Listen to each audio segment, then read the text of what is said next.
آداب ناظرین، میں سید عامر حنیف، آپ دیکھ رہے ہیں گواہ اسپیڈ نیوز۔ وزیر تلنگانہ بلدی نظم و نسق مسٹر KTR نے اپل جنکشن پر ڈیزائن کیے گئے خوبصورت اسکائی واک کا افتتاح کیا۔ یہ پروجیکٹ جنکشن اور میٹرو اسٹیشن کے ارد گرد 6 مقامات کو آپس میں جوڑتا ہے۔ اس میں سیڑھیاں اور لفٹیں بھی ہیں۔ اس اسکائی واک سے پیدل چلنے والے راہگیروں کو آسانی پیدا ہوگی۔ یہ اسکائی واک 665 میٹر لمبا اور 4 میٹر چوڑا ہے۔ اس اسکائی واک کی لاگت 36 کروڑ 50 لاکھ روپے ہے۔ اس موقع پر اروند کمار IAS اور دیگر بھی موجود تھے۔ عید الاضحیٰ سے قبل بڑھتی ہوئی قیمتوں کی وجہ سے حیدرآباد میں قربانی کے جانوروں، خاص طور پر بھیڑ بکریوں کی قیمتوں میں زبردست اضافہ ہوا ہے۔ اس سال چھوٹے جانوروں کی اوسط قیمت گزشتہ سال کے مقابلے آسمان کو چھو رہی ہے۔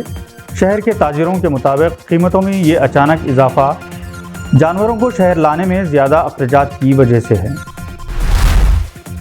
حیدرآباد کے تاریخی گلزار ہاؤس فوارے کی بحالی کا کام تقریباً مکمل ہو چکا ہے اور فی الحال اس کی تکمیل کی جا رہی ہے۔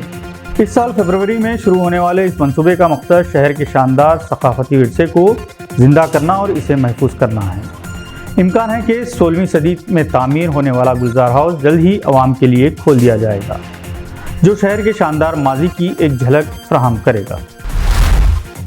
وزیر صنعت تلنگانہ KTR نے پیر کو حیدرآباد میں ایک MOU تقریب کے دوران لولو گروپ انٹرنیشنل کے تلنگانہ میں کام شروع کرنے کے اعلان کا خیر مقدم کیا۔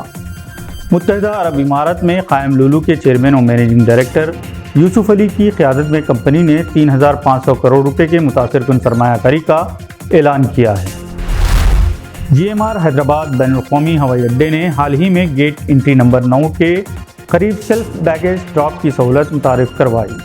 ہوائی اڈے نے 8 مکمل طور پر خود کا سیلف بیگیج مشینیں نصب کی ہیں۔ یہ مشینیں اسکینرز اور سینسر سے لیس ہیں، جو مسافروں کو 45 سے 60 سیکنڈ میں اپنے سامان کی چیک ان کی سہولت کو مکمل کرنے کے قابل بناتی ہے۔ SSC اور انٹرمیڈیٹ کے ہونہار طلباء کے لیے 12ویں Abduljabbar Khan cash grant award کا 25 جون کو میریڈین فنکشن ہال میں انعقاد عمل میں آیا۔ اس موقع پر مہمان خصوصی جناب طارق انصاری چیئرمین تلنگانہ ریاستی اقلیتی کمیشن کے ہاتھوں نقد گرانٹ ایوارڈ تقسیم کیے گئے۔ سیدنا حضرت ابراہیم علیہ السلام کی زندگی مکمل اسلام اور استقامت و جرأت مندی کی علامت ہے۔ جماعت اسلامی ہند یاقوت پورہ کے زیر اہتمام جلسہ سیرت ابراہیم خلیل اللہ علیہ السلام کا انعقاد 25 جون اتوار کو ہوا، جس میں پروفیسر محمد عبدالمجید، جناب اقبال حسین، مولانا محمد عبدالحفیظ عظیمی نے خطاب کیا۔